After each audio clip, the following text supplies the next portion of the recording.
And we are Oh live. my. Good evening, folks. Mobile Geezer and Ted here, and it's on my channel tonight. So as usual, I'm on Geezer and YouTube. Ted here, And there goes my phone doing what it always does. I'm on YouTube and both of my Facebook accounts, so you can watch me from any of three places. And Ted is here. Say hi, Ted.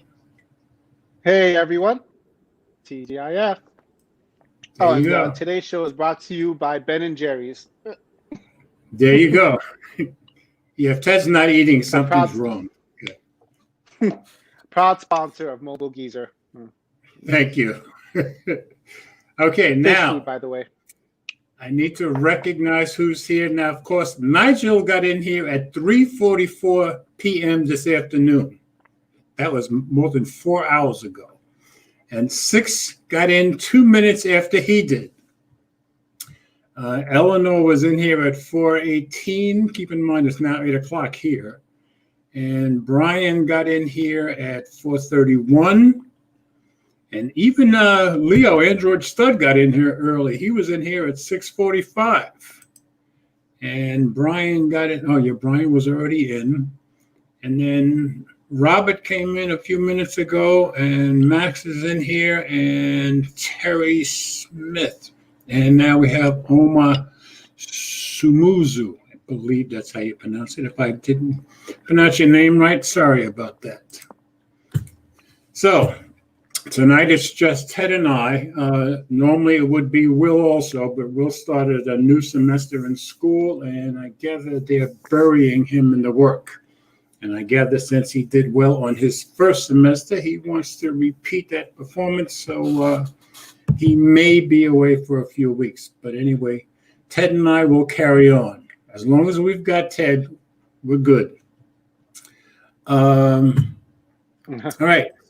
So let's start with the stories. We got some interesting stories this week. I picked out a couple of stories that I really was surprised at how long they were. So let's see if I can get these. Well, before we get to the stories, George, okay. Was there something like a purchase you did over the week that you want to share? You want to talk about that? I did send Ted a text the other day. Show him your phone, Ted.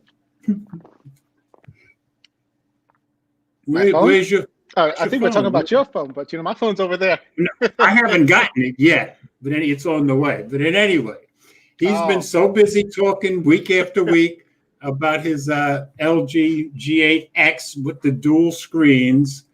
And I just happened to be on Swapper the other day, and there was one LG G8X. So I did order it. It's coming from Tarrytown, New York, which I'm very familiar with because it's right one town away from where I hung out a lot when I was a kid. So I picked it up, and I immediately sent Ted a text saying, I just got an LG G8X on Swapper, and it's your fault. And I put that in capitals, and it's very true. Yeah, let me go run and get mine, actually. Oh. Okay.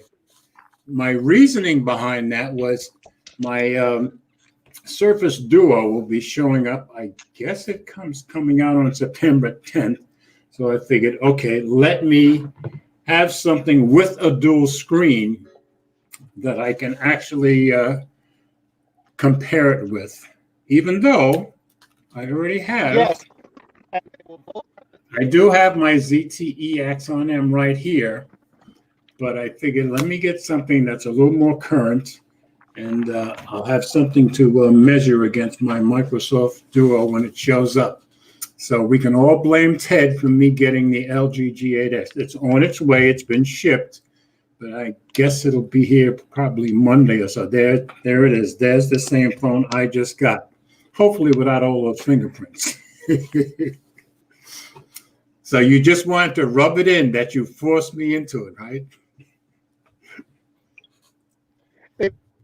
It is a good breaking in for you, right? Because the Duo and the LG G8X will have the same processor, huh? Oh, okay, that makes sense. Forgot about that. All right, so now you know that Ted does have some influence on me. All right, anybody else? Robert is calling it the $1,399 mistake. Well, I guess I'll be finding out, won't I? Who was it that picked it up today? Somebody picked one up today. One of the bigger. Let me see if I can find. I think Dave Lee has a copy. Dave Lee, yeah, that's right. And I watched his video, and he seems to be particularly bothered by the split down the middle, but he's also very fascinated by the phone, and he thinks, as I suspect, that with this particular phone, you're going to end up being more productive than you normally would be. And I suspect the same thing. So that was one of the reasons why I ordered the phone. So hopefully it'll be here. Hey, Big House is in here. Hey, Big House, glad to have you in here, brother. Okay, so now we can go on, now that you've had your gloat moment.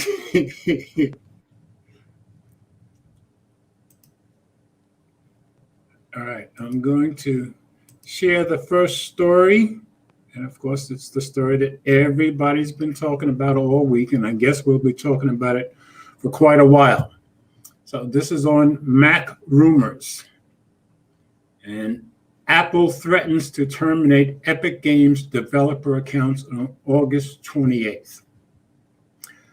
This was published on Monday. Apple is planning to terminate Epic Games' entire access. Oh, okay. Are you in here twice, Ted? Yeah, hold on. Let me leave one of them. I lost the audio on the iPad Pro again. So I should remove the other one? Okay, you got out. All right, now I got to bring you in on this one. Sorry about that, folks. Okay, now you're back in. Can you hear me all right? Yep. Okay. All right. Now I'm going to start at the top again. Apple is planning to terminate Epic Games' entire access to its App Store and app development tools, Epic Games said today. Apple told Epic by August 28th, all access will be ended. That includes Epic's access to the development tools necessary to create software for the Unreal Engine that Epic offers to third-party developers for their games. In response, Epic has filed a court order asking a Northern California court to stop Apple from removing Epic's App Store access from the filing. It told Epic that by August 28th, Apple will cut off Epic's access to all development tools necessary to create software for Apple's platforms, including the Unreal Engine Epic offers third-party developers, which Apple has never claimed violated any Apple policy. Cutting off Epic's access to Mac and iOS developer tools could have a significant impact on all of the apps and games that use Epic's Unreal Engine.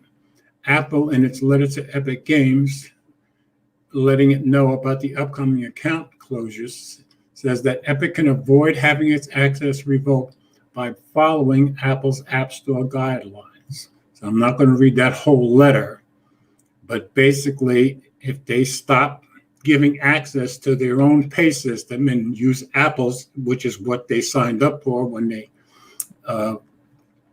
put their game and give Apple their 30%, everything will be fine if they do that by August 28th.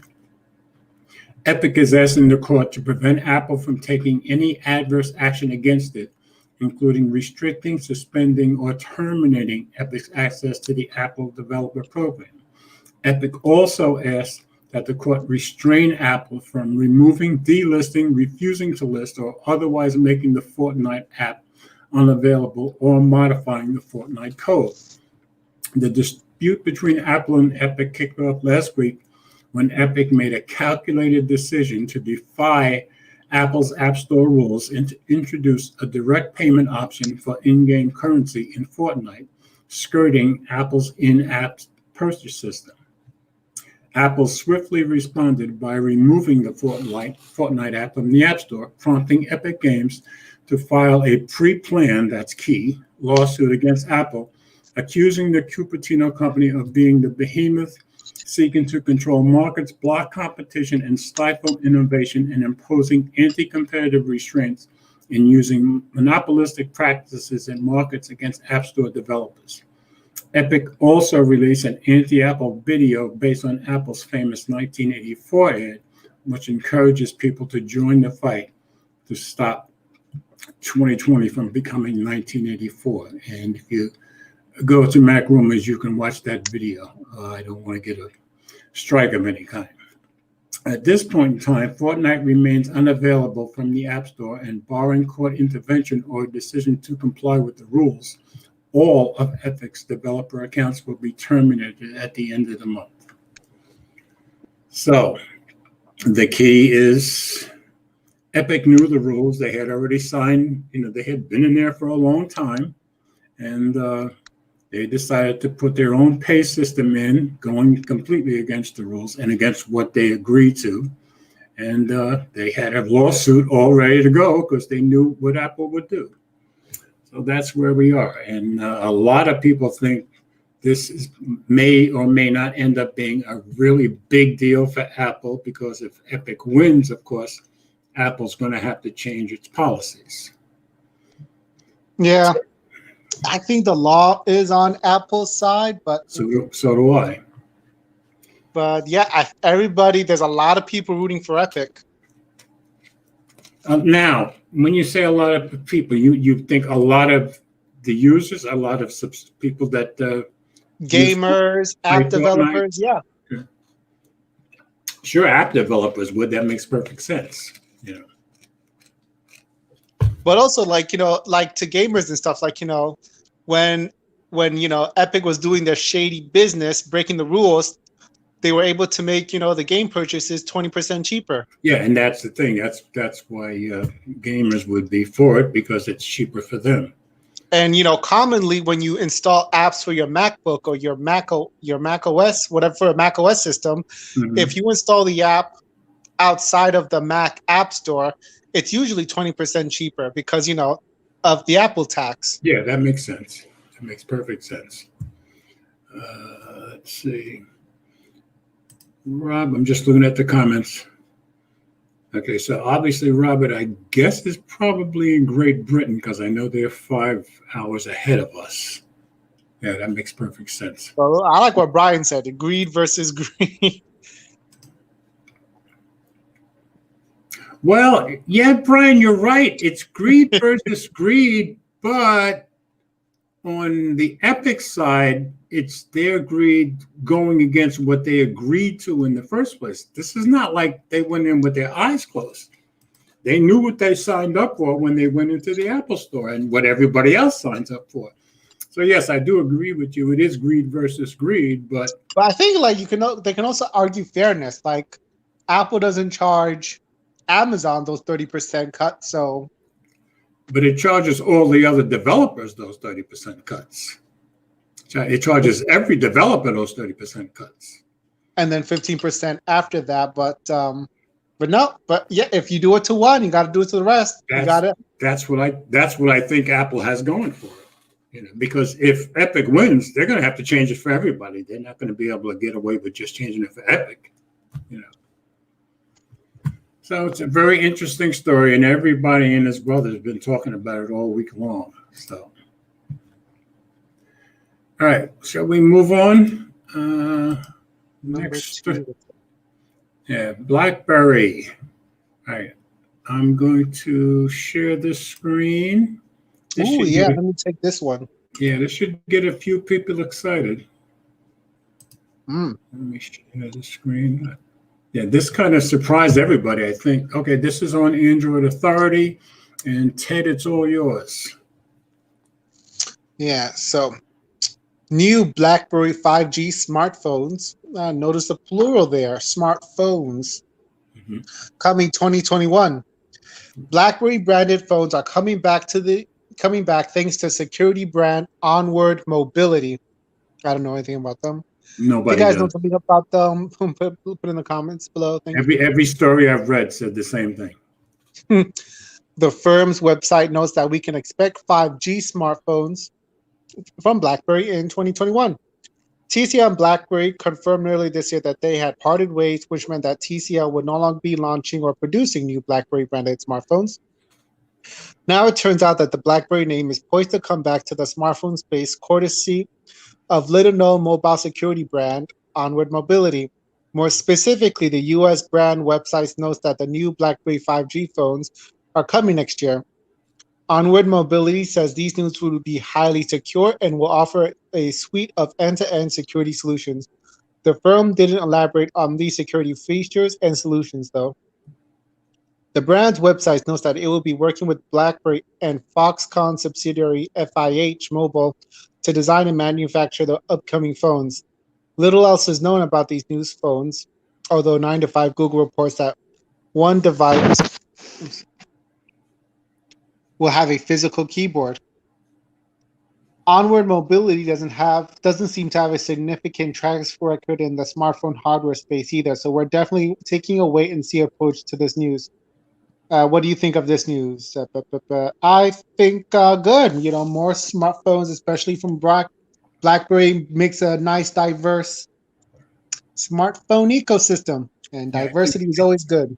Yeah, I think any mention of BlackBerry to a lot of people is going to get people excited. Now, I don't think none of us has ever heard of Onward, but at the same time, if they can afford to work with a Foxconn subsidiary, that means they have enough bucks to, that's no cheap company. So that's the same company that makes Apple's phones. So that means they have to have some bucks backing them up somewhere.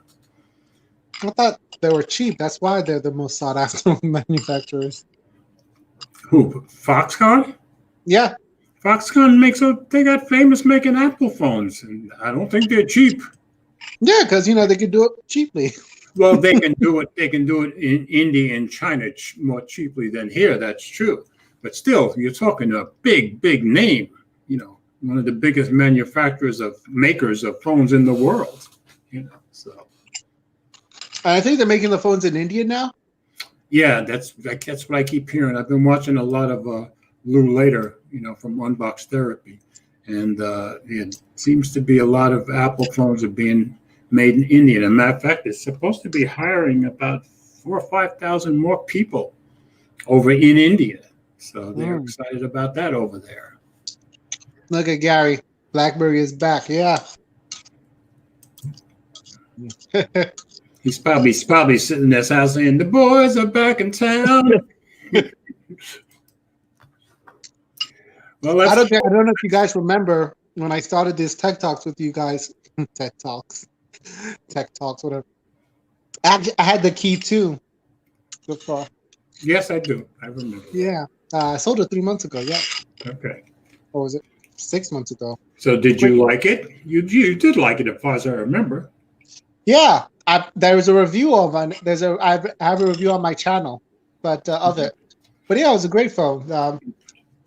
As great as the hardware, though, the hardware was ultimately the reason why I sold it, because the fingerprint spacebar button wasn't working like as it used to. Okay. So I just quickly sold it before it got worse. Right. Yay! Max Tech said he saw it. Yeah, I saw it too. I just forgot, but I'm old. I was watching Jaime Rivera on Pocket Now yesterday on his daily, and he was saying he wished that Key 2 had been more successful because he really liked that phone. So he's rooting for them too. Yeah, the thing about the Key 2 was that I always, like I said it in my video too, that it just didn't have like the same wow factor like the Key 1 did, because the Key 1 looks way nicer than the Key 2. Okay. The Key 2 has the features, but the Key 1 had the form and the looks. Yeah. If you go on Hollywood, that's the one you see. You see the Key 1. Exactly. Yeah. Wish it would have BB10 or some BlackBerry software. Well, I'm sure that they all, everybody who was a BlackBerry user, which I never was, but I know how people love their BlackBerries. So. Yeah. I hope the keyboard that they come out is like the BlackBerry Passport. That was a nice phone. Yeah, you would have to think that if they're jumping into this, especially as an unknown, they got to try to make it as much like what people are used to and expecting as they can, wouldn't you think? I would think since it's an unknown, I don't think we should be expecting any like flagship competing devices. But at the same time, I think they're going to try to make it as much traditional BlackBerry as they can make it. That's what I'm saying. Don't you think that would make sense? I don't know. I don't know about traditional. The traditional ways are gone. Well, not Or maybe BlackBerry. what's old is new. Maybe that's why we have all the folding flip phones. Maybe what's old is new again. So Could maybe. be. And what do BlackBerry users rave about? Well, they rave about that keyboard. They got to try to make that keyboard, to make the keyboard lovers happy with BlackBerry phones. Yeah, that's true. So hopefully they will do that. Okay. Camera. Now, I have 2 articles about the Note 20 because they're a little different in their approach. So now I'm not buying a Note 20 because I don't buy notes. I haven't had a note since the Note 3. And for me, it's a waste of money because I don't use the stylus. But since it's the big release of this week, I figured I'd include it. So this first one was on Android Central, and this was their review. I don't know that we'll read the whole thing. This thing is really long, but we'll read as much as we can. And Ted, when I get tired of reading, I'll let you read for a while. Which one? The Android Central one. Okay. Yeah, they're both very long, yeah. All right, so Samsung Galaxy Note 20 Ultra review, too big to fail. Notice he called it the Mystic Bronze Age, and I think that is the prettiest one of the bunch. That's just my guess.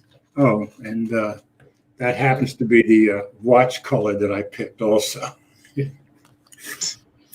Okay, this is by Daniel Beta, who's basically the boss at Android Central.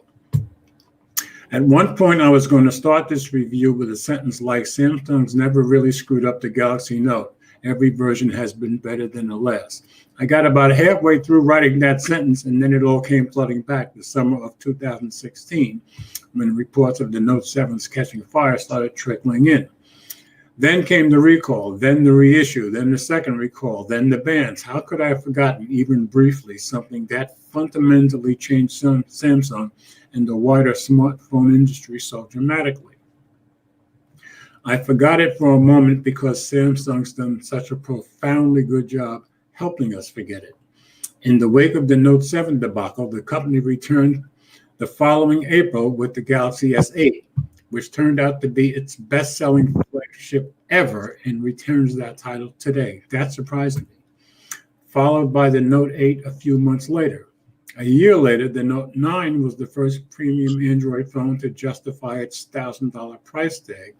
And last year, Samsung gave us 2 Note 10 models to gawk over as it worked hard to convince us that they stood apart from their Galaxy S counterparts. So now we have the Galaxy Note 20 Ultra, which borrows more than a bit of its pedigree from the huge and ultimately flawed Galaxy S20 Ultra. That phone, as you may have read, had some major issues with its cameras, from autofocus woes to exaggerated claims of telephoto prowess. Thankfully, the Note 20 Ultra makes up for these shortcomings and then some. But is it right for you? Let's dig into it. So it gives you the at a glance, the good and the bad, and it seems mostly good. Of course, the curved display does cause false touches, which I always have a problem with, but I still have my curved phones too. Very expensive. And he really dislikes the fingerprint sensor. And I saw another review of it today, and the guy was kind of raving about the fingerprint sensor. So there's a wide divergence of opinion on this. So, Ultra price and release date. As of August 21st, today, the Samsung Galaxy Note 20 Ultra is now available starting at $1,300 in the US with an optional $1,400 model available, offering 256 gigabytes of storage. It's also available much cheaper if you trade in your current smartphone. Samsung gives up to $650 in trade-in credits if you have a recent Galaxy flagship like the Note 10 Plus or S20 Ultra, or if you buy it through a carrier. In the US, like all Samsung products, the Note 20 Ultra is available at AT&T, T-Mobile, and Verizon, along with smaller regional carriers and MVNOs. And because it's a 5G phone, you'll need a 5G plan to take advantage of the phone's extra cellular speeds. You can get the Note 20 Ultra in 3 colors: Mystic Bronze, Mystic White, and Mystic Black. We're reviewing the new Mystic Bronze version, and I think that's the best color for the new phone. I'm already hearing people disputing that who got the white phone. A lot of people kind of seem to like the white phone too. All right, hardware and design. It looks like a Note and smells like a Note. It must be a Note. That's basically what you get with the Note 20 Ultra, since it's hews closely to Samsung's boxy body curved display design language employed since the Note 8 3 years ago. This year, though, the Note 20 distills the design language to a science, executing tolerances that few manufacturers can achieve at scale. From the front, it's pretty hard to distinguish the Note 20 Ultra from the Note 10 Plus, down to the only slightly larger 6.9-inch screen size. Turn it around, though, and the Ultra's enormous camera module is the first thing you see, especially because it prevents the phone from lying flat on a table. And by the way, I saw that other video I was watching today where the guy liked the fingerprint sensor.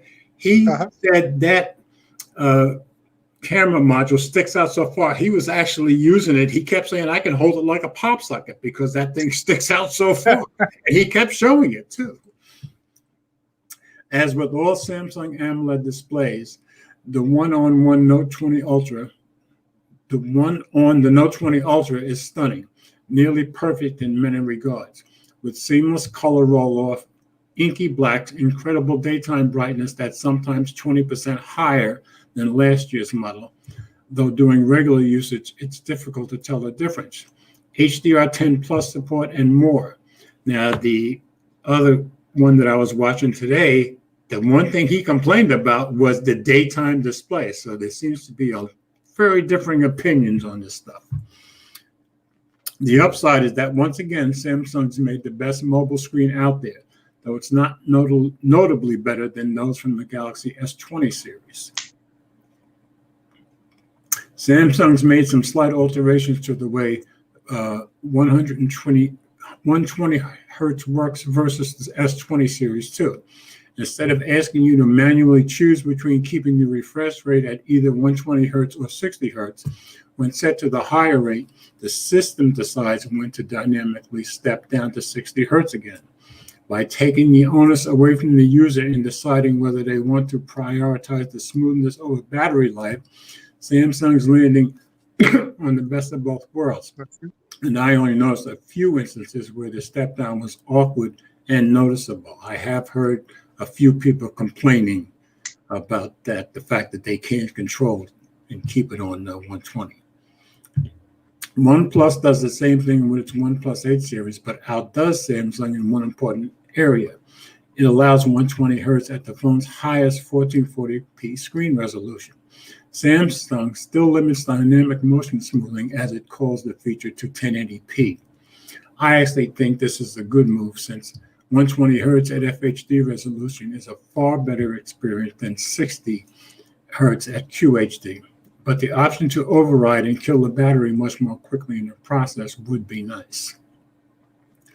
There are two areas where I wish Samsung would have taken criticisms of the previous Note series to heart. The first is that Samsung did not improve the ultrasonic fingerprint sensor inside the Note 20 series. It's the same slow, unpredictable module from Qualcomm that debuted in early 2019 with the S10.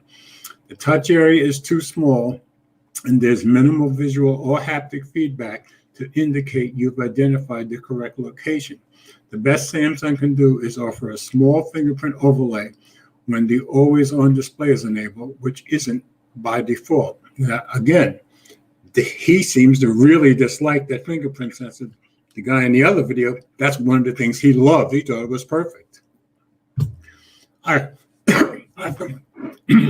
me. All right, you want me to take over? Yeah, go ahead, because I need a drink. Okay, let's talk about the curve. Well, we're still on the fingerprint sensor. Yeah. Okay, Okay, I'm hold on. good. No, I'm Yeah, good now. Okay. no. I've complained about this fingerprint sensor through 4 Samsung phone generations now, and the response usually falls into two camps. People who think I'm completely overreacting and have no issues with usage at all, and those who, like me, despise the sensor and would prefer literally any other biometric option than this one. My frustration is exacerbated by the fact that back in December, I saw Qualcomm's second generation ultrasonic fingerprint sensor in action, and its promise was incredible: bigger, faster, and less error prone. Maybe next year. The hardware is massive and beautiful, but Samsung still uses last year's annoying and slow ultrasonic fingerprint sensor, which is tragic. He really hates that sensor. My other area of complaint centers around the Note's curved glass. With any curved surface, palm and errant touch rejection need to be perfect, but it's not. On dozens of occasions during my time with the Note 20 Ultra, I had either to repeat touches that weren't registered or correct errant taps in the wrong places. I know it's a hard problem to solve, but it's one of Samsung's own making. The company didn't put curved glass on the mainline Note 20 because it's cheaper. Samsung even lessened the severity of the curved radius on the S20 series earlier this year, and that is absolutely true. On this phone, I have much less problems with the curve on the side than, say, with Eleanor's S9, because that has more of a curve, and I had a lot of false touches with that one, but not with this one. So he's right there. But the Note 20 Ultra reinforces the fashion over function the series has been struggling with since the Note 5 back in 2015. I'm confident subsequent software updates will lessen the problem, but right now it is a problem. Yeah, I'm one of those who would always prefer not to have a curved screen, but I have 4 or 5 screens with curved screens now. Of course, the Note has always strived to appeal to both fashion and function, and the Note 20 Ultra, at least this Mystic Bronze colorway, is stunning. Like nicest hardware ever gorgeous. There were more than a few moments during my time with the phone when I just sat with it and admired the amount of work and the years of exhausted iteration that led to this finished product. Yes, I think it's a bit too big for my personal taste, but as a physical object, this phone is beautiful. Samsung's decision to go matte with its finish this year should also be applauded too. Glass phones are fragile, yes, but they're also disastrous fingerprint magnets. This phone is both hardier than previous Galaxy phones, outfitted with Corning's new Gorilla Glass Victus on the front and back, but particularly light-absorbing coating on top of that I appreciate most. Contrasted with the reflective color mesh aluminum frame, I'm all in on this particular design decision and hope Samsung keeps it around past this generation. You ready to take over? Yep. Okay, you know where we are, right? Yeah, past this generation. Yeah. And then Good. it would be easy to ignore the elephant in the room. Where are you? Now you'll see. Now you're ahead of me. Okay, fine. It should come as no surprise that the Galaxy Note 20 Ultra runs perfectly. The Snapdragon 865 Plus inside it isn't changed much from the 865 in the Galaxy S20 series, but the 10% bump in the prime core clock speed along with a GPU that's 10% faster should be enough to satisfy you if top performance is a priority. I really tried to tax the Galaxy Note 20 Ultra from trying my hand at S Pen assisted video editing to to playing Call of Duty Mobile, and the phone obviously passed muster. Of course it did. It cost $1,300. Exactly. If you can find anything on the Android platform that is legitimately onerous to the Snapdragon 65 Plus, I'll buy you a beer. Seriously, tell me what to do to tax your phones aside from synthetic benchmarks. course, you'll have to Power go to this. Canada to get that beer, but okay. Try using your phone as a server. Yeah, running a NAS server. That'll. Yeah. The Note 20 Ultra also comes with 12 gigabytes of LPDDR5 RAM, wow, which should be more than enough for even the most spasmodic of multitaskers. 120 gigabytes of UFS 3.0 storage is the baseline, with an optimal bump to 512 gigabytes for $100 more, and a micro SD slot lengthens the still plastic SIM tray. Yep. Still, they haven't gone away from that. Strangely, the regular Note 20 doesn't offer expandable storage. Let's see. You know what has a metal SIM tray? Blackberries. Blackberries have a sturdy SIM tray. It's really something. Okay. Yeah, didn't you point that out in your video, I think? Yeah, I did. So but I was also kind of salty because the Axon 10 Pro had the flimsiest SIM tray, which I bought, which, the BlackBerry came after when I got the Axon 10 Pro. Yeah, and I still have that too, yeah. Yeah, now, we don't have to hit every paragraph. We can start skipping around wherever you want. Just let me know where you are. Because I have another article about it, and it's a little different than this one. Okay, so the 5G dilemma, a few paragraphs down. Okay, got you. It would be easy to ignore the elephant in the room, the single biggest thing weighing the Samsung's 2020 smartphone pricing, 5G and the Snapdragon 865. While 5G is certainly promising, right now it's hard to justify the added hardware cost that's built into it. Qualcomm charges the phone makers a lot of money for its top-of-the-line chip, and while some like LG and OnePlus have chosen to cut various corners to keep their phones under $1,000, Samsung leans into the reality. At the moment, the U.S. is in a transitional phase, with T-Mobile in the best position to show its strength, and in markets where it's inherited Sprint's 2500 megahertz based 5G network, it's a great value proposition, but the vast majority of cities where the company operates have slower than LTE 600 megahertz 5G. Slower than LTE. Yeah, it's the first time I've heard anybody say that. I found it on my S20. It's a tiny bit faster on the 600 megahertz. It's the first time I heard anybody say slower. AT&T suffers from the same problem, where its 5G network is available, only sending slower, more weather-hardy signals over the 850 megahertz spectrum, which it makes it more similar to LTE in most regards. Verizon's 5G, while considerably faster, is still harder to come by, and the company even admitted that it's not worth spending the extra money on right now, when it chopped the additional fee used to charge to access its millimeter wave 5G network. The problem is that at the moment, if you want to spend good money on the phone in the US, you're essentially paying a 5G tax. That tax is less pronounced on phones running Qualcomm's less powerful Snapdragon 765 processor, like the LG Velvet and the Motorola Edge. But it's still there.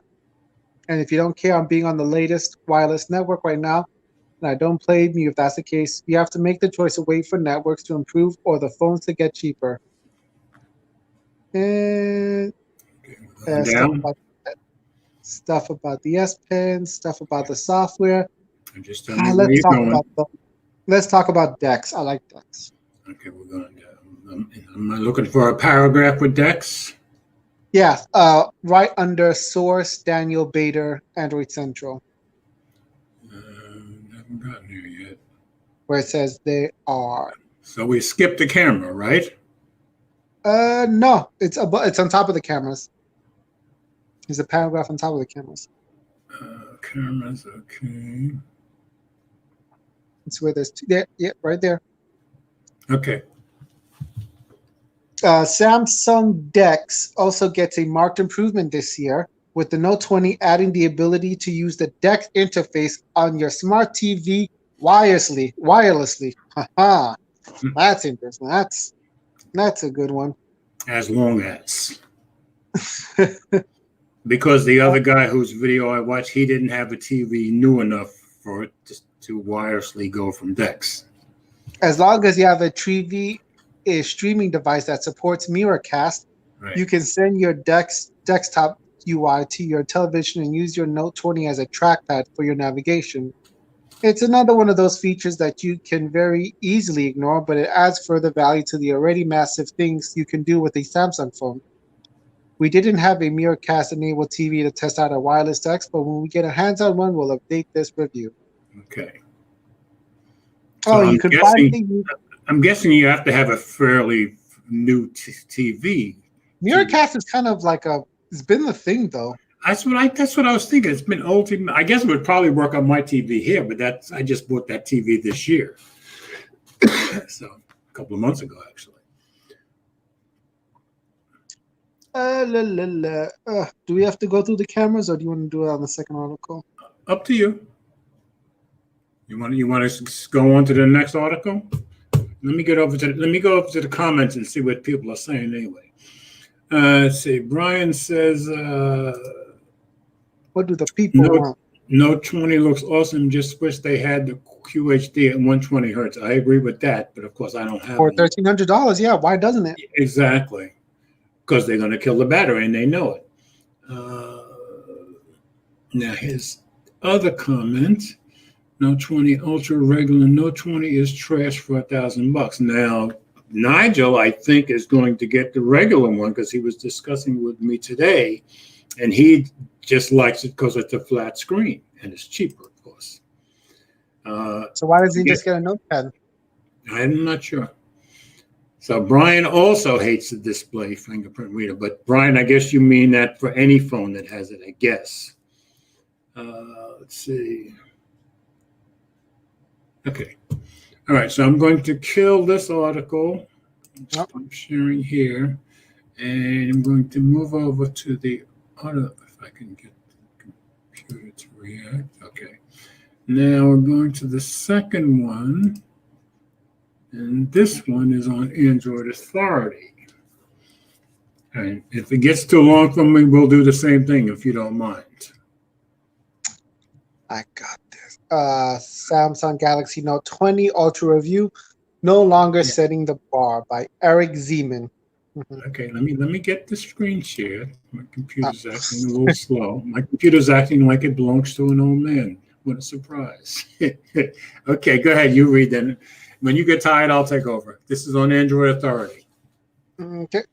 So the negatives, it's oversized, only average battery life, and it gets hot. He sounds like it really gets hot. Go ahead. Is Windows PC tie-in, sharp camera, solid display. Okay.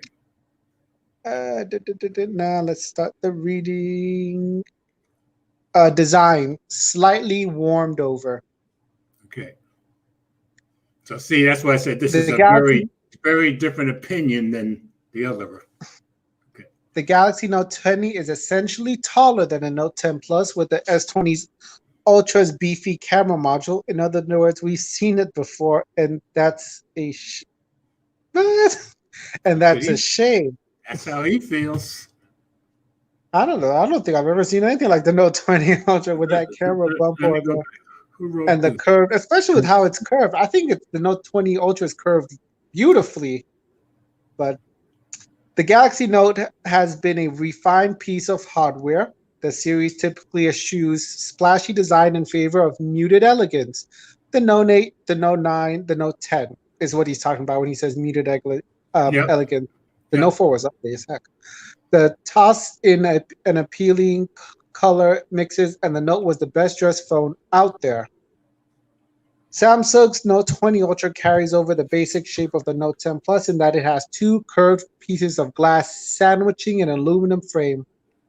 Why does it have to be aluminum? Couldn't it have been stainless steel or something too? They wanted to use aluminum. I'm not sure about the cost of this stuff, so. If you compare the two, the similarities are obvious. The frame is nearly identical between them, though the overall chassis of the Note 20 is slightly thicker to accommodate the larger battery and taller to accommodate the larger display. It's a gigantic phone with nearly 7-inch screen. How could it not be? It's about the same dimensions of the Galaxy S20 Ultra, which roundlessly chastised as being too large. Moreover, the S20 has rounded corners and the Note 20 has pointy corners. Which you can see right there. Yeah, you can actually. He does show you those pointy corners. Yeah. It's quite a package to put in your pocket. Well, The quality of their manufacture is second to none. Samsung has always known to slap glass and metal together, and that's clearly evident once again in the Note 20 Ultra. The fit and finish is flawless. The tight seal between components helps to ensure the phone meets requirements for IP68 certification against water and dust. The Gorilla Glass Victor should keep the phone from scratching and breaking when dropped gently. Who drops a phone gently? That's a strange comment. I guess when you put it on the table, you just gotta drop it Okay. gently. Okay, makes sense. The quality of, the mirror-like reflective colorways of the Note 10 are gone, having been replaced with the Mystic Black, Mystic White, and Mystic Bronze. The latter of which looks strikingly like rose gold, if you ask me. I agree. really like the satin look and the feel of the white and bronze models. A high-quality finish wards off fingerprints and other markings with ease. There are two major changes to minor parts of the design. The power and the volume buttons have been restored to the proper side of the phone, and the S Pen has been relocated. In the design missed up last year, Samsung put the power screen lock buttons on the left edge of the phone. For anyone coming from a Note 9 or a Note 8, the button was suddenly on the opposite side of the phone. Now the volume toggle and power button are on the right edge, where most people can find them easily. See, that's a no-no. You got to keep, the design language of a model the same. I agree. If you're going to put buttons somewhere else, then, it's a different model entirely. Well, I'm hearing a lot of people are happy that they put the buttons back with supposedly where they belong. But I'm hearing a lot of complaints about the S Pen being on the wrong side. Yeah. Oddly, Samsung moved the S Pen from its traditional location to the bottom left corner. We can only surmise that Samsung made this change to accommodate the headphone jack. Camera module. Camera module, thank you. Speaking of which, Samsung debuted the Giganto module with the S20. That picture makes it look huge, doesn't it? It is huge, though. Yeah. It is large in order to make room for the periscoping zoom camera. I don't know about all that. That module now has found its way to the Note series. It's large, obtrusive thing that I don't particularly like the look of. It is big enough to get caught in your pockets when storing the phone, and it can get in the way of wirelessly charging on some mats. Oh, and let me mention in the other guy's video that I watched today, he said if you put a thin case on it and you lay it on a table, it's still going to rock them back and forth. So if you want to cover that camera module, you better get yourself a thick case. On top of the edge, you'll find in a SIM and micro SD tray a microphone. On the bottom, you'll see the locate the S Pen, speaker grill, USB-C port, and another microphone. Looks like you even have another space for another USB-C port. The left edge is bereft of any design or functional elements. Yeah. Could have put an IR blaster. Whatever. Yeah, what high-end phone does that today? Poor use of space. It's only the budget phones that you find IR blaster on nowadays. So I can't think of any that's not a budget phone or at least a mid-range didn't phone. the Huawei Mate something have it? I don't know. Now, how far back are we going? The Mate 9? Yeah, that's a ways back. Yeah, that's true. That's true. Okay, I have one here, but this is the TCL 10 Pro mid-range. Yeah, that's the only one that came in 2020 with one. Yeah. Let's see. What's not to love about a monster screen with no bezels? The Note 20's Ultra screen is seriously impressive. It relies on the latest screen tech from Samsung and ups the ante in some interesting ways. Let's talk refresh rates. The big change this year is a jump from 60 Hz refresh rate to a 120 Hz refresh rate. On many phones, you can only activate the refresh rate, whether it's 90 Hz, 120, or 144 when its display is set to full HD on your $1,300 smartphone. Yeah, exactly. The Samsung Galaxy S20 Ultra, for example, has this limitation, and so too does the Note 20 Ultra. What's odd, however, is that it remains static and at 120 Hz. The Note 20's Ultra screen refresh rate is variable. Yep. It varies from as low as to 11 megahertz when you're viewing a web page. Wow. To 24 hertz when you're watching a movie. That's really low. That surprised me. and 120 hertz for gaming. Yeah. You cannot turn on the 120 hertz setting to have it stay there. Samsung says it does this to conserve power. The 120 hertz rate is most obvious to your eyes when you're scrolling through menus, as the motion is incredibly smooth. Oh my gosh. But it makes sense now with gaming, you know. So this phone is big for no reason, huh? Perhaps my biggest gripe with the screen is outdoor visibility. Despite the lush contrast ratio and the 412 nit max brightness, the screen sometimes looks washed out under direct sunlight. This isn't a problem with the Note 10 Plus. The Galaxy Note 20 has a fine display, but I was expecting a little bit more visual punch from the screen, the feature that typically defines the Note series. As it falls a little flat. The phone's optical fingerprint scanner is buried on the display. It's a breeze to set up, though I found the position to be a bit on the high side. The sensor is the same as that of the Note 10 Plus, but I found it worked more consistently at unlocking the device. Just the opposite of what Daniel Bader said. Yeah, it's interesting.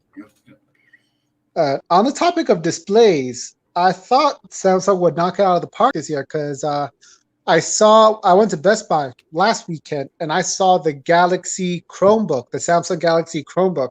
Okay. That is the best display I've seen so far, ever. Well, pretty much everybody's kind of saying the display is beautiful. There's just some differentiation between. He's saying it could be better. Sunlight. Oh, and the guy in the other video that I had watched today that I was telling you about, he thinks the fingerprint sensor is absolute perfect and in a perfect place. So very differing views here. Yeah. So we can go on. We can go on if you want to. I just wanted to bring this one up, just showing what a different opinion people have. You know, these. Big House says Xiaomi still has IR blasters, by the way. Oh, do they? Okay. See, it's been a long time since I had a Xiaomi phone. Okay, I'm gonna skip the benchmarks and go down to the battery. Battery is average at best. Okay, got you. Given the huge display and thirsty processor, you know, I would think a processor, you know, is supposed to be efficient, but you know, they're also thirsty. If you're gonna give them a lot to do, they'll do it. I was expecting the Note 20 to have a redonkulous battery. The S24 Ultra has a 5,000 milliamp hour power cell. Instead, the Samsung stuck with a 4,500 milliamp hour battery, even though they took out the headphone jack. They just couldn't stick more battery in. I'm thinking it's I'm thinking that's that big camera hump. This is an improvement over the Note 10's plus 4,300 milliamp hour, to be short. And yet, I was hoping for more. Does the Note 20 Ultra battery get you through the day? Absolutely. Well, if it does, then what's there to complain about? With the screen set to 120 hertz, the Note 20 Ultra is easily powered from morning to bedtime with just a bit of spare charge left. The Note 20's battery lasted a bit longer, though not by much. Suffice it to say, you'll see about 7 hours of screen on time with Note 20 Ultra. You know, 7 hours. Back in the day, we would have said that's a win. I don't know. And notice that between about a year and a half ago to now, everybody's expecting more than that. Oh my God. Monsters. Yeah. Our battery torture has delivered some interesting results. With the screen set to adaptive 120 hertz, it lasted 3 hours and 52 minutes. With the screen set to 60 hertz, it lasted 4 hours and 1 minute. That's a minuscule difference based on the screen refresh rate alone, and goes to show you that the variable refresh rate is actually doing its job. These times are lower by 2 hours, or about 33% when compared to the S20 Ultra or LG V60. The Snapdragon 865 Plus could be burning a hole in the battery here. Yeah, sure sounds like it, because you would think it would do a little better than that. Mm-hmm. On the charging front, you're looking at some straightforward options. Note 20 Ultra supports 25-watt charging and ships with a 25-watt charger. Charge times were good. 15 minutes got you 31% charge, with 30 minutes getting you 58% charge. Wireless charging is capped at 15 watts. Let's see, camera. The camera is improved. I'm going to talk about the 8K. Okay. The S20's time of flight has been deleted from the Note 20 Ultra. Okay, and some I'm lost. we're in the cameras. Whereas Samsung gave the Galaxy Note 20 a triple. Yeah, just right there. Yep. Yeah, right there. Okay, gotcha. Okay. The standard lens boasts a 108 megapixel sensor. That's just a gimmick. Yeah, So exactly. by default, it shoots bin 12 megabyte images. It is joined by an ultra wide angle 12 megabyte camera and a 5 times optical 12 megapixel zoom. Hold on, what's this? Oh, never mind. The pixel-rich main sensor joins a flotilla of other 108 megapixel capable shooters on the market. Most daytime shots look excellent, if slightly oversaturated per norm with Samsung. Yeah, let me You know, let me flip through some of these pictures because I think some of them came out pretty good. yeah, these are actually look really. They don't look like so oversaturated like they Yeah, usually do. where this bridge is now, this wasn't there when I lived in Jersey, but I think it's less than 5 minutes from where I used to work. But some of these pictures I think look great. Yeah, they do. They don't look so saturated as they usually are. Well, this one does. Look at the greens. You can see lots of saturation in here. I mean, this You looks see saturation in the greens, but the blues look all right. Like they look toned down for like what Samsung would normally do them. what I've noticed about Samsung phones, to me, it's usually the greens where you see a lot of saturation. Now, as soon as you start zooming in, it seems like the saturation is not so bad. This one looks gorgeous. This one, another beautiful one. This, I think, is down in Wildwood, New Jersey, I think. And there's another. That's a gorgeous picture. Okay. So it seems to me the camera does a nice job of it. This is out on the beach, Atlantic Ocean, I would guess. That's a nice picture.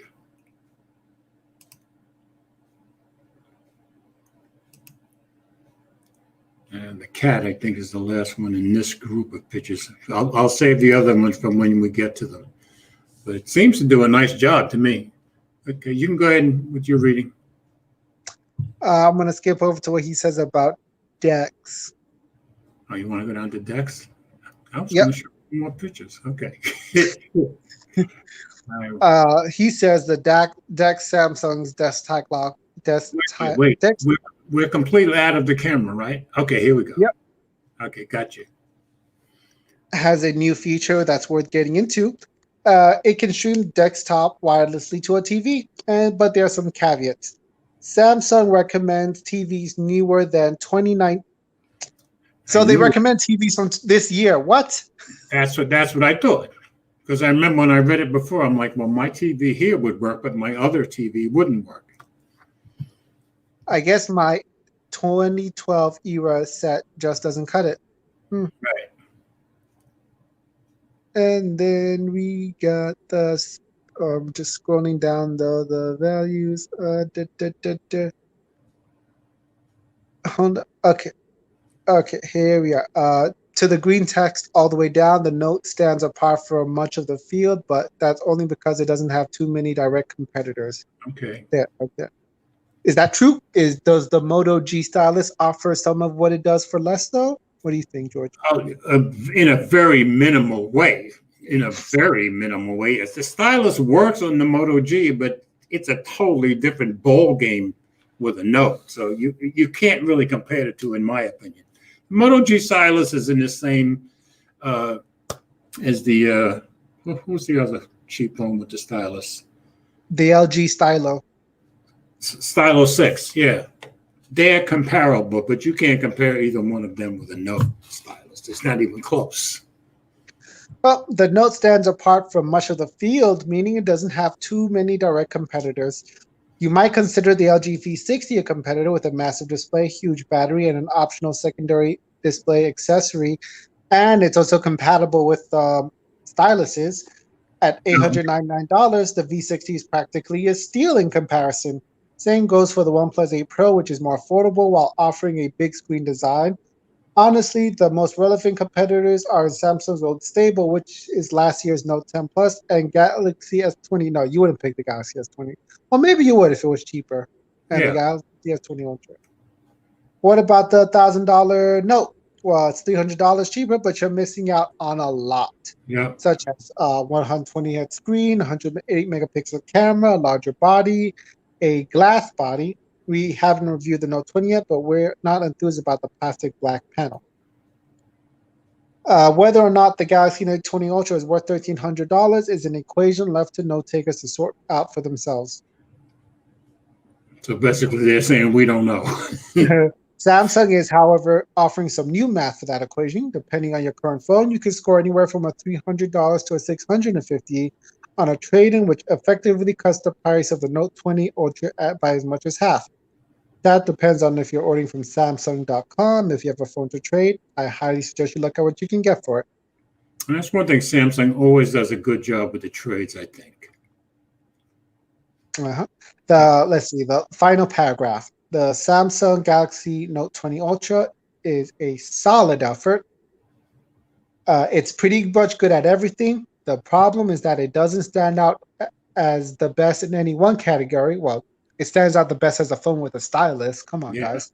That's for sure. That doesn't make it a bad phone, just makes it an average one. Okay. So that was why I included that article, just to show how different people are thinking about it. And I'm talking about these supposed experts, the big guys. So I just thought it was interesting, the differing opinions that we had. Let's see. Big House loves the white version.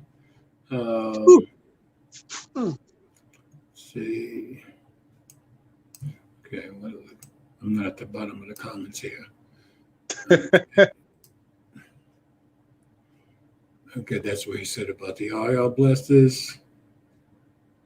And Big House says it should have a bigger battery. Yeah, that's probably 5,500. I don't think I've any. Who is? I think it was Asus, the Asus gaming phone that beat the 5,000 mark with a 6,000 milliamp hour battery. I remember reading about it, but I'm not sure.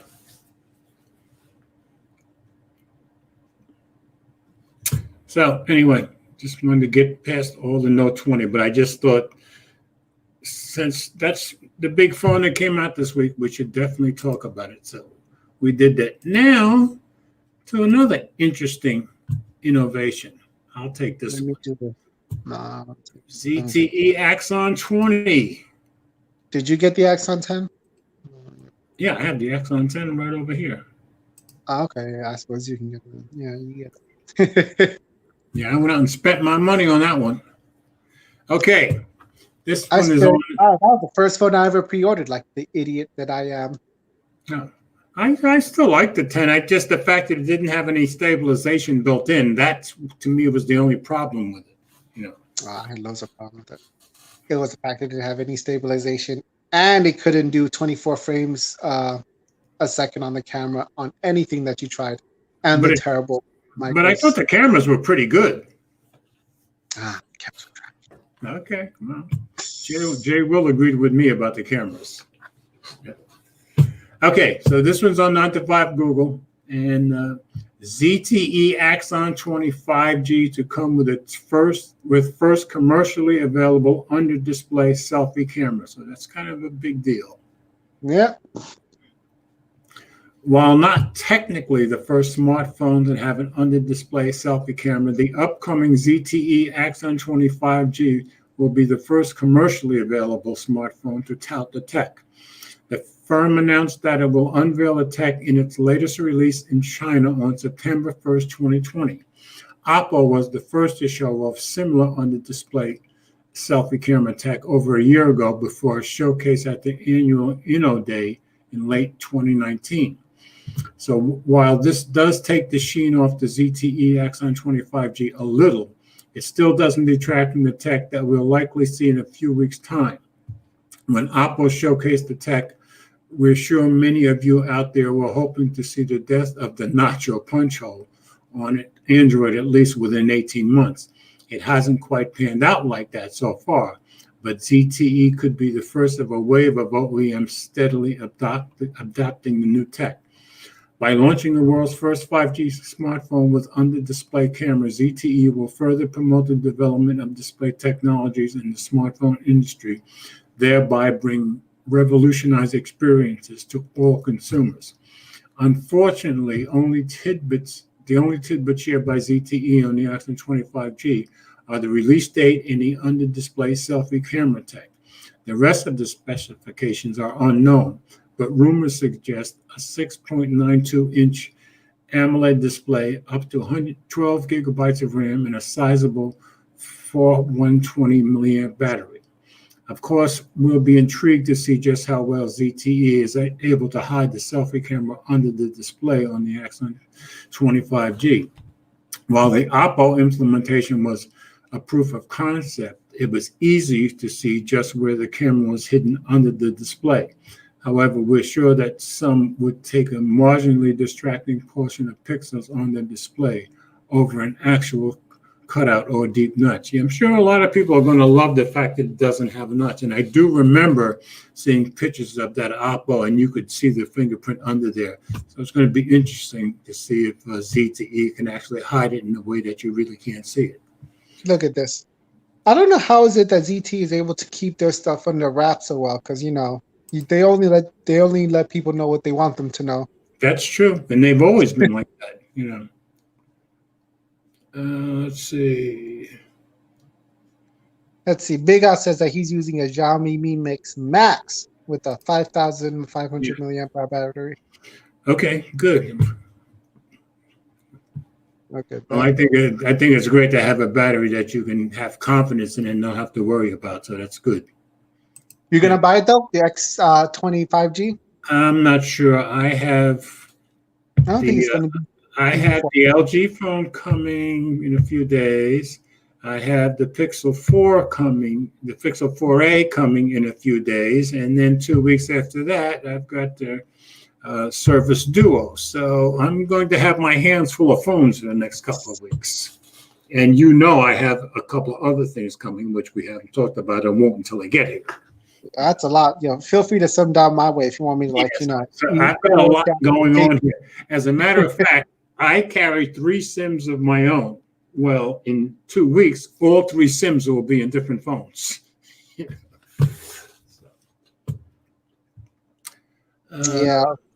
Master. Yeah, the Axon 20 does look nice. Yeah, it does. I wonder if it has a headphone jack. So if that under-display camera is done well, I could see myself at some point getting it, but I'm thinking after most stuff's going to wait till after October, really, because I'm going to want to get one of the iPhones that are coming up too. Yeah. So, all right, now we're going to move on to Apple. Apple makes a $2 trillion. Yes, it took a while. I think they hit $1 trillion. To me, I thought that was pretty quick, but I guess. Yeah, they hit $1 trillion like 2 years ago. Yeah, exactly. Now it's $2 trillion. 2 years. I'm like, what? Exactly. All right, this is on The Verge. All right, this is all yours. I wish, when everyone was worried, like, oh, they're not selling enough iPhones. I wish I had just, bought some stock, like, whew, because they were like, oh, that was a wake up to Apple and say, oh, we need to find a way to make more money, guys. But it shows you, even through a pandemic, when everybody else can't make money, Apple still does. Mm-hmm. Apple has become the first, and now Epic wants to try to ruin it for them. Epic is just trying to get out of a deal that they already made, but it's just not. Okay, but what about this other deal then? Like, I think, what was it that they had for Apple News that Apple was offering for? The bundle deal? Huh? The bundle deal? Not the bundle deal. It's what Apple charges for their subscription prices, like, for their news, for Apple News. Okay, but that's different. That's different than what a developer has to pay. But like in terms of the cut, like it's like YouTube, like Apple, like if you subscribe to Apple News, Apple I think was saying they get 60% of that, and then the magazines and the newspapers get 40%. Okay. Oh, I think it was even like 70-30, or it was either 60-40 or 70-30, like an outrageous amount, obviously. Yeah, but since newspapers have been, slowly failing for years, I would think they would be grateful. That's just my opinion. Great. Yes, I would think they'd be. George, come on. Imagine you doing this YouTube thing. A lot of people thought and Google's newspapers. taking the 60% and you leave me with 40. Is that better than being out of business? Because a lot of people never thought most newspapers would make it for 2020, and they're still failing, and they're still losing money. So they're getting some exposure this way that they wouldn't get. So I think they're lucky to have it. Just my opinion. But I admit I'm not a newspaper reader and haven't been for 30 years, maybe at least. I mean, I follow the articles and I do my part to not pay them. Well, just like everybody else, tech-wise, I do everything online. What do I have to go get a piece of paper that's going to make my fingers dirty for? No, it's not about getting a piece of paper, though. It's about, you can, like, they've moved to online, Yes, they have moved to online, but you look at some of them, they want so much money for their subscriptions, I think they're ridiculous, like the Wall Street Journal, I think what they want for their monthly, I can't remember what it was, but I always thought it was a ridiculous amount. Yeah, it's $10 a month, but I think it's like if you pay it yearly, it comes down to like $7 a month. I just don't think it's worth it, especially when you can go other places and get it. So anyway, I think they're getting a break from getting a lot more exposure on an iPhone. That's just my opinion. Okay. Apple has become the first U.S. company to hit a market cap of $2 trillion. It's an arbitrary milestone, but a significant one all the same, testimony to the pandemic-defying performance of the iPhone maker. It has been just 2 years since Apple hit a $1 trillion market cap, meaning the company has essentially doubled in value in just 24 months. That's crazy. That is awesome, I think.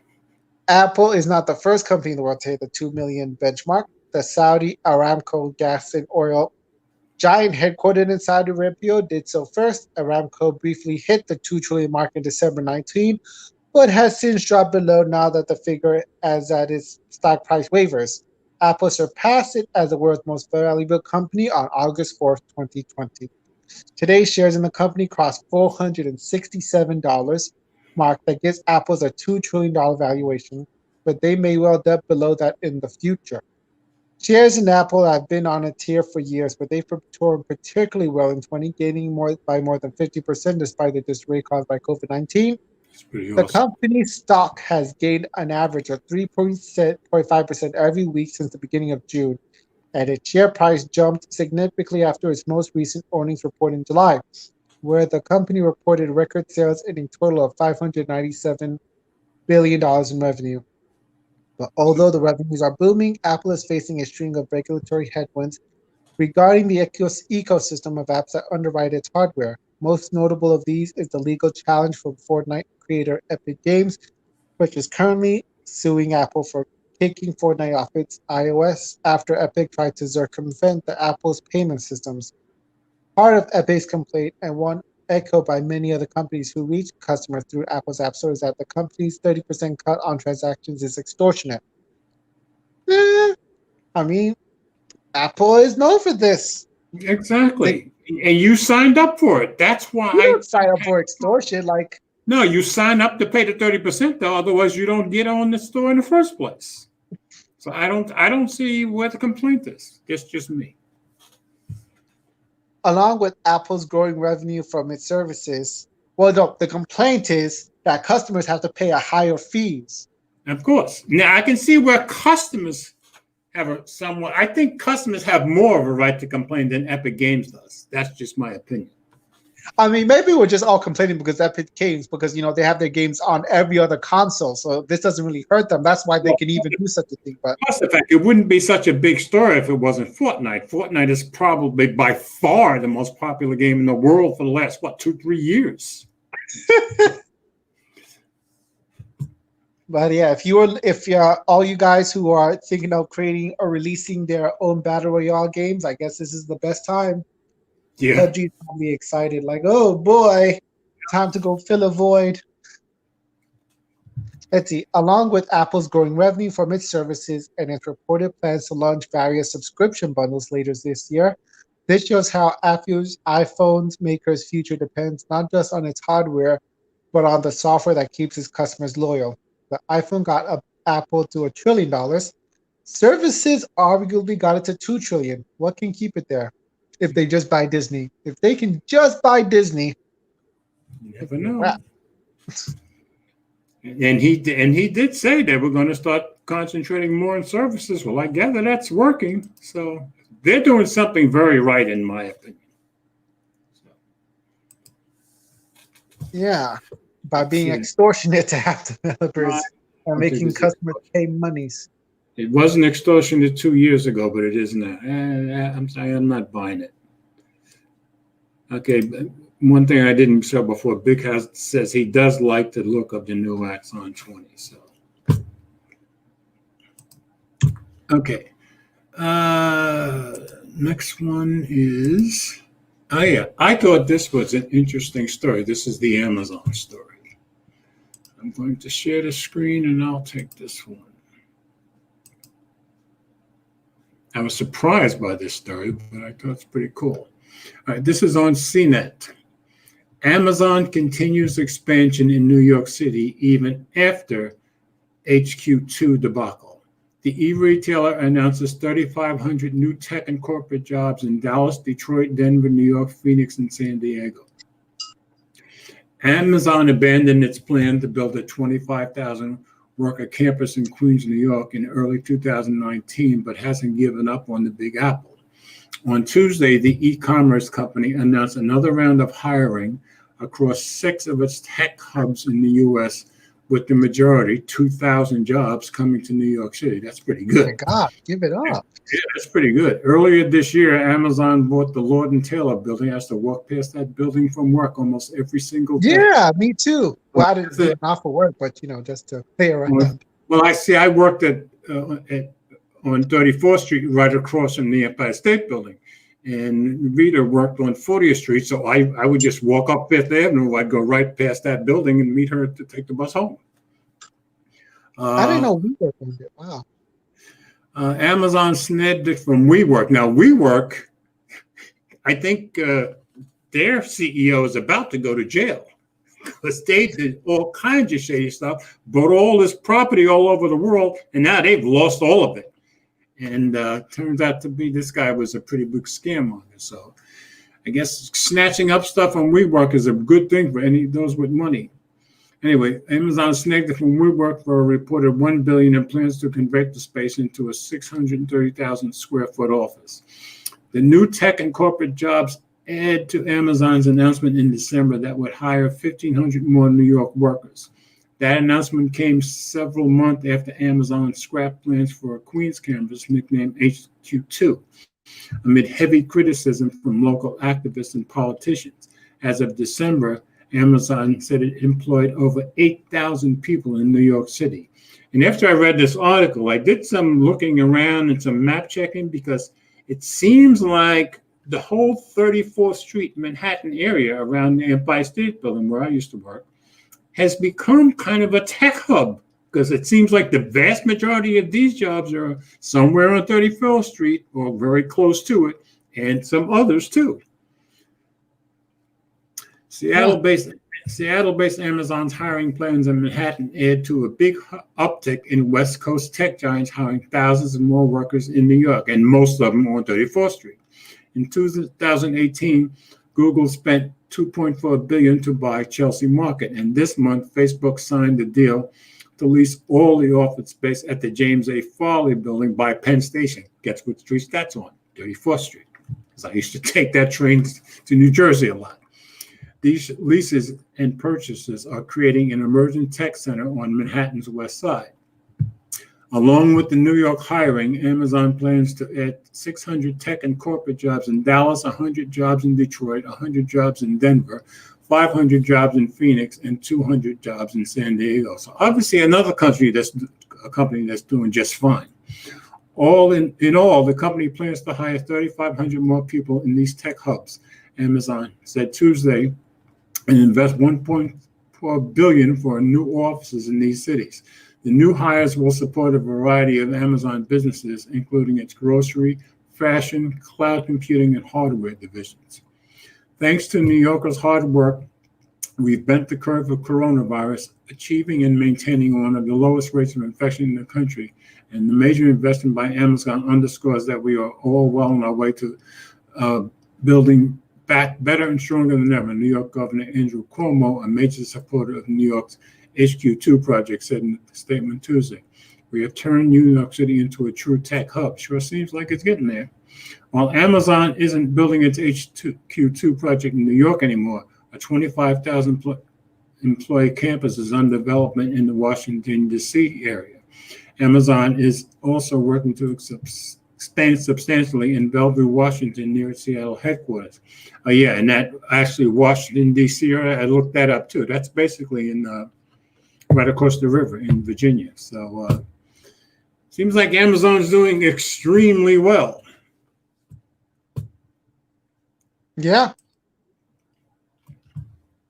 Jeff Bezos still knows how to make it. That's for sure. Okay, let's see. Still got a couple of people watching from Facebook. That's good. I appreciate that, folks. Nobody commenting from Facebook yet. Okay. All right. Okay, now I've got two stories about the built-in camera app. All right, you take the first one, I'll take the second one. We good? Yep.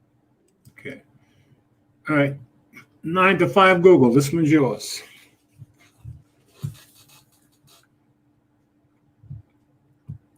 And I put a second story in here because Jerry Hildebrand wrote an article saying that everybody shouldn't be worried about this, but this was the first article, so you go ahead. All right. Android 11 will force apps to use the built-in camera app and ignore third-party defaults. Android 11 has a lot of changes for good, but as we approach releases with some minor changes are starting to come to light that some users won't be very happy with. Starting in Android 11, for instance, users won't be able to select a default camera app in certain scenarios. On an official issue tracker thread, Google confirmed that Android 11 is ditching the default camera app selector instead of being able to download a third-party camera app from the Play Store and use that as a complete replacement. Users that will be stuck with whatever is preloaded on their device in many scenarios. Default apps that have been a core part of Android for a while, with users able to tell the system what home screen, email, browser, and various other apps they want to use for specific actions. Honestly, we're shocked Google is limiting this, but the company says its reasoning is that this move will help protect the privacy and security of Android users. Here's the good news, though. This doesn't apply everywhere. When apps on your smartphone want to pull from the camera, they'll be forced to use the stock camera app on your devices. Examples for this include the likes of Reddit, Google Keep, and countless others. Instagram, Twitter, and others, though, will still be able to use their built-in camera apps. However, hardware shortcuts like the handy double-tap power button will still allow you to select the default camera app as usual. Personally, that's a big deal for me. Still, despite the good news, it's likely that this will either lengthen or break the workflows of some apps. Google hasn't listed exact reasons why they're making this change, but it's not super difficult to imagine where apps could potentially have abused this functionality in the past. It's also unclear at the moment if this will be a required change in Android 11 on all devices or if you OEMs will be able to modify it. Okay, so this was the first story I found. Then I found Jerry's story, and I wanted to follow up with that because, you know, Jerry Hildebrand from Android Central, he can explain anything in a way that'll make all of us that are not as smart as him understand it. So I'm going to read that one because he does explain it quite well, I think. So this is on Android Central, of course. Jerry Hildebrand, who's basically their expert. He's done a lot of phone programming and he knows it ins and outs and everybody respects him. No, Google isn't killing third-party camera apps in Android 11. Another move for better privacy means more work for developers, not the loss of third-party cameras. You might have read that Google is killing off third-party camera apps in Android 11, and if they were true, you'd have the right to be very unhappy. Don't worry, though, it's not. This all stems from a posting at Commonsware, a blog dedicated to Android development. There it's explained that a behavior change in Android 11 takes away the standard camera picker when an app allows you to take a photo but doesn't provide its own camera widget. In Android 11, the default behavior will be to use the built-in camera app. This doesn't apply to every app. Something like Instagram uses its own camera widget and would be unaffected. It applies to apps that don't work like Instagram, but where the developer still wants you to be able to take a photo without leaving the app.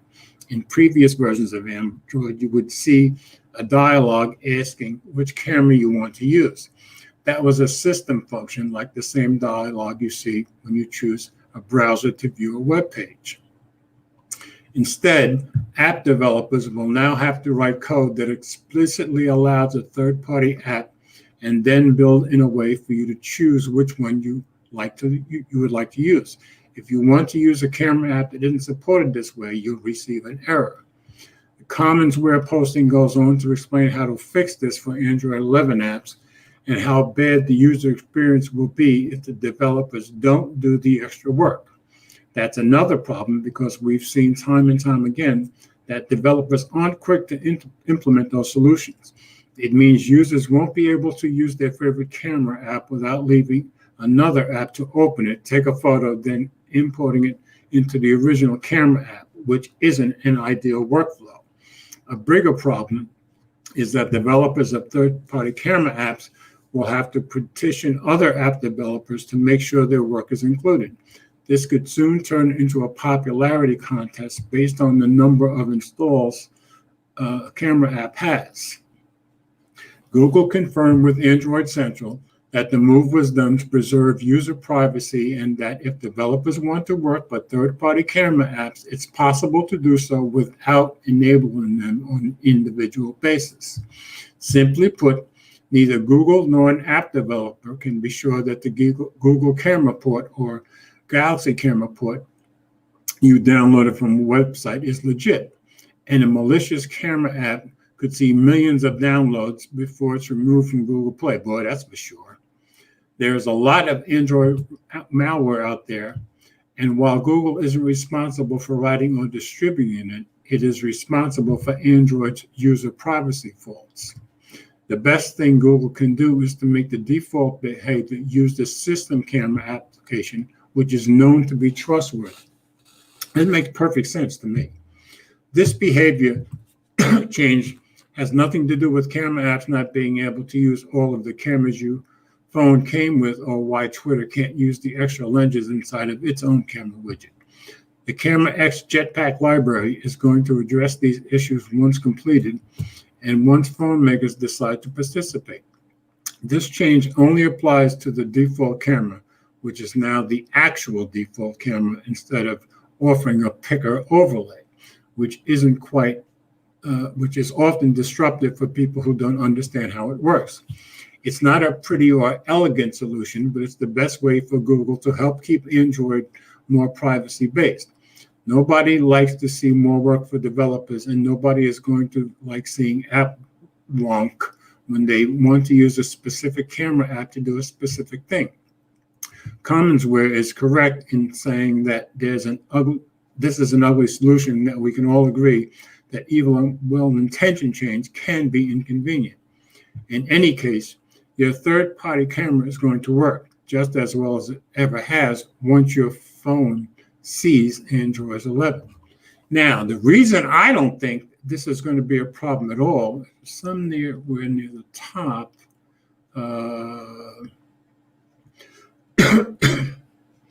because it said if developers want you to use a specific camera app, well, then I would think that developer is going to have to write that code.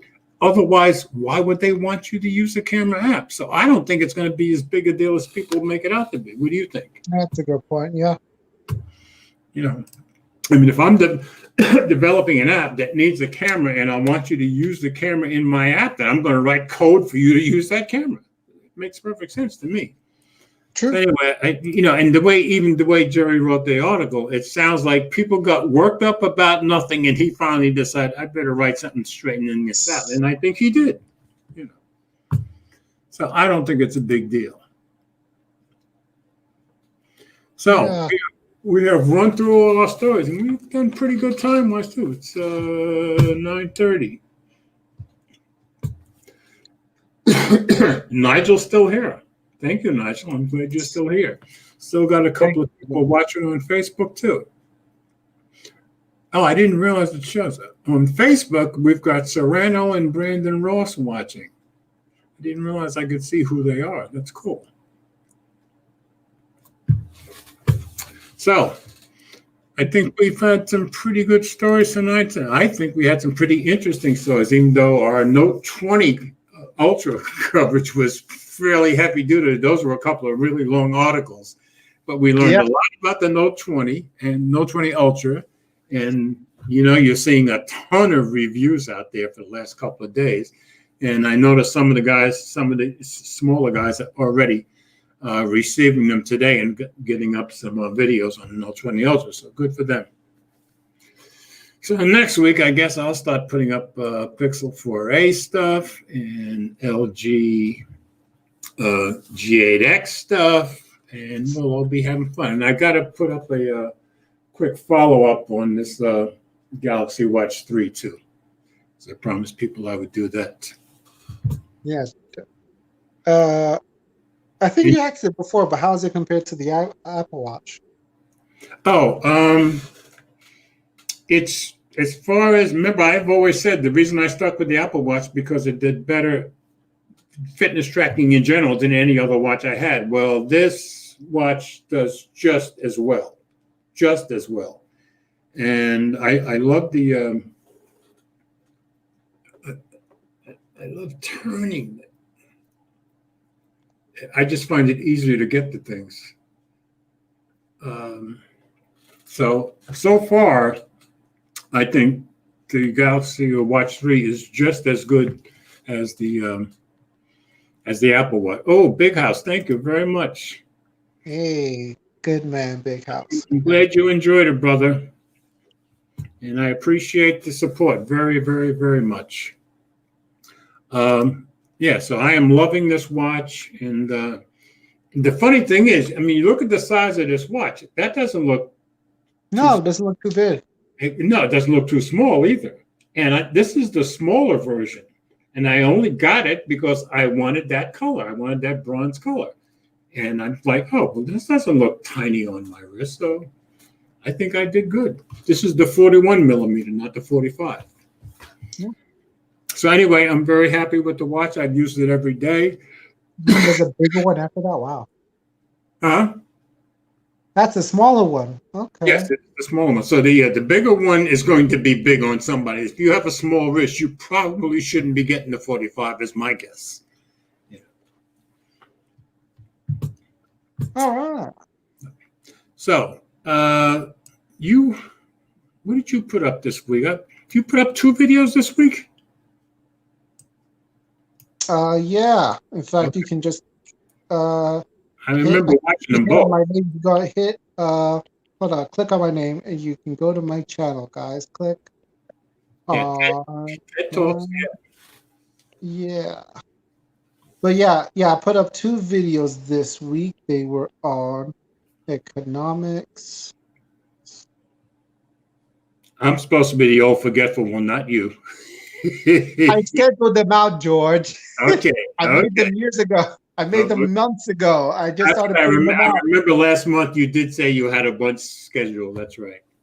I haven't even started making the new batch of videos. They're already coming out so fast. But yeah, this week I came out with 2 videos. Yeah, ND filters. Yeah, and the Comica Boom XD, which I haven't used on. I thought I was going to use it on my MacBook for this live stream, but okay. And everybody, please watch. Go to Ted's channel, subscribe to him. He makes interesting videos, and not only does he make interesting videos, but his videos aren't like everybody else's, which makes it that much more interesting. So yes, I'm not like these other YouTube people. I represent that. So go ahead and click on his name, folks, and get off to his channel. But he does make interesting videos, and we got to make him grow. And he is different than others and not the same as everybody else. So I think that's very cool. And as you can tell from what I've been doing lately, between the watch and me having the LG G8X coming in and the Pixel 4 coming in, I'm starting to open up a little bit. And by next week or the week after next, I'll be doing more. Oh, yeah, of course, I've got buds galore. If you can see them, I've got 4 different ones in my hands right here.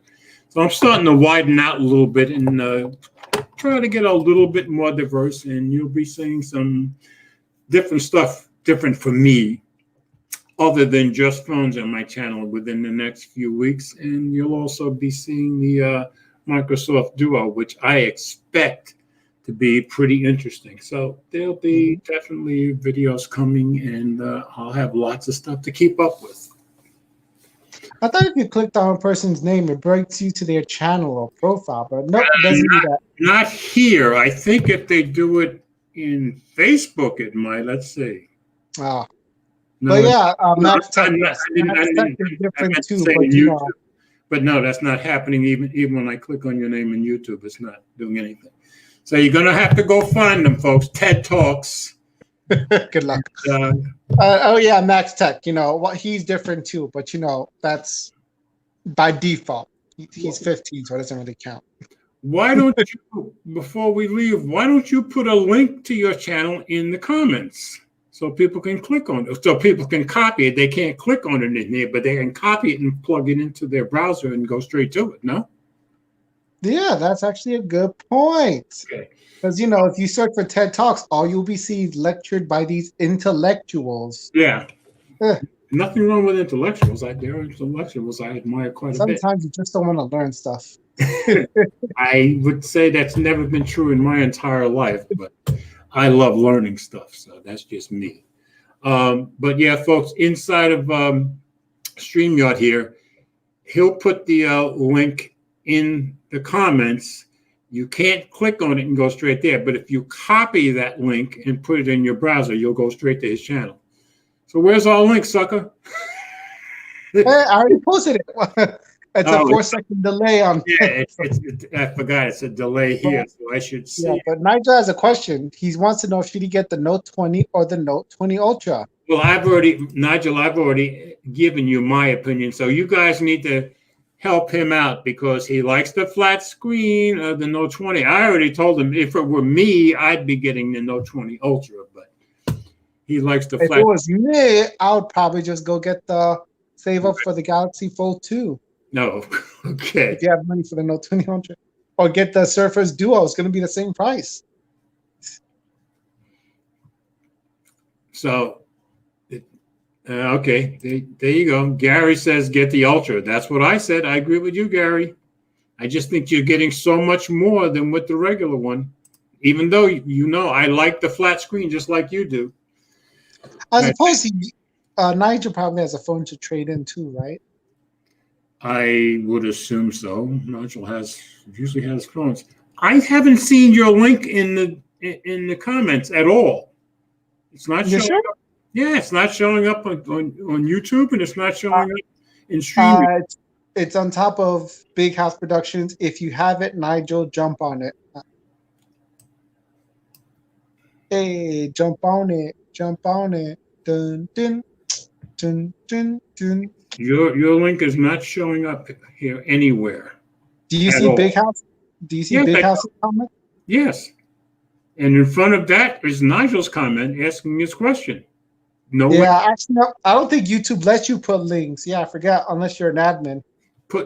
Oh, yeah, that's right. I can put a link from StreamYard, but you can't. So in that case, let me put something here in the private. Oh, yeah. put it in the private chat. I will go get it, and then I'll put it in our chat. That way everybody can get to it. So I'm just waiting. So I'm just waiting for you to stick it in the private chat. Sorry about this, folks. We're just trying to get you into TED, and trust me, it's worth it. So now I have to use the LG G8X's second screen. Okay, there you go. To go to my channel and copy the link. Exactly. See, that makes me feel good already since I have it coming.